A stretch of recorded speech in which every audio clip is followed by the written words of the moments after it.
fans, what's up? So look, man, I got some news for y'all. I'm gonna put y'all on some game, man. Y'all know, everybody knows Georgia Tech has moved on, obviously, from head coach Damon Stoudemire. They are in the next phase of that process of getting their candidate. Now, there's been several names that's been thrown out of there, like Justin Gainey from obviously Tennessee, and several other connections to Ryan Alp. But one name nobody has been talking about is Rick Stansbury. Now, Rick Stansbury did not coach this past season.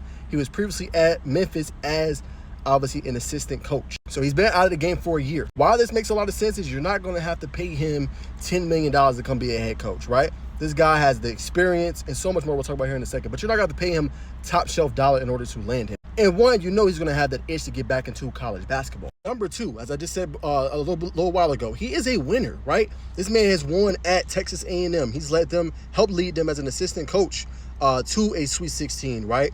To one of their best seasons in obviously their program history, winning 28 games. He's also coached for Mississippi State, where he balled out 1998 to I think 2010.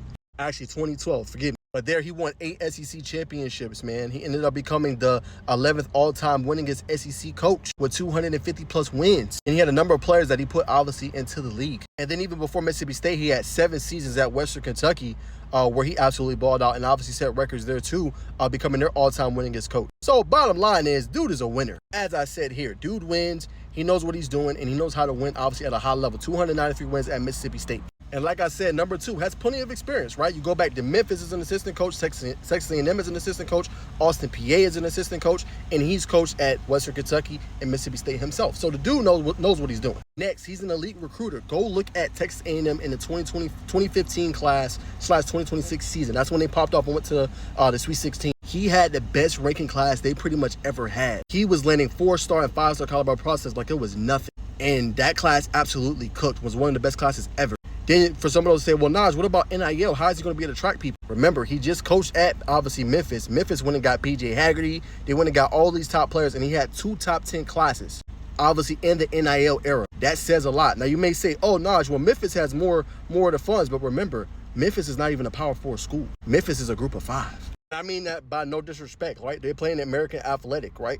They're just not they're not a Power 4 team. So if you'll be able to do that, imagine what he could do with a Power 4. And again, I know the funds, a lot of it goes to football and it goes to baseball. I understand, y'all. But if he's doing that at a group of 5 level, imagine what it's going to be on the Power 4 level. And then the most important thing, y'all, he develops. You go look at guys like Robert Williams, who went into the league and then winning a championship with the Boston Celtics. He was a 2-time Defensive Player of the Year with, obviously, under his tutelage. Look at other guys like Mario Austin, who's a 2-time All-SEC selection. Like, he just develops and gets these guys to play at a high level. And what it is, y'all, he's not just developing high-end recruits. He finds hidden gems as well. As I alluded to in this article, hidden gems, high-profile recruits, and also he could take a transfer portal guy and get him to play at a high level. That is exactly what Georgia Tech needs. And last but not least, as you see in the article down below after this one, if you go check it out, he packs out arenas, y'all. He had 10 of the most packed out arenas when he was at Mississippi State. The top one was when they played Kentucky and went into overtime. They lost by 6. They had 10,000 people on hand. And their gym doesn't even fit that many people. Tells you all you need to know. This would be a box office hire for Coach Ryan Alpert, obviously, in Georgia Tech. And it wouldn't be so much off the top. We have to spend a bunch of money. Because you got to pay Damon Stoudemire that, obviously, $2.6 million. This would be a viable option for Georgia Tech. And this is a name that's floating around. So I'm putting y'all boys on game early. And I'm telling you, Georgia Tech fans, if he is hired, big if, you should be excited and definitely go check him out because this coach knows what he's doing. I ain't saying they're going to go deep into the tournament next year, but he knows how to develop talent and he knows how to get players there. Don't sleep on Rick Stansbury. Dude knows what he's doing and he's a really damn good coach.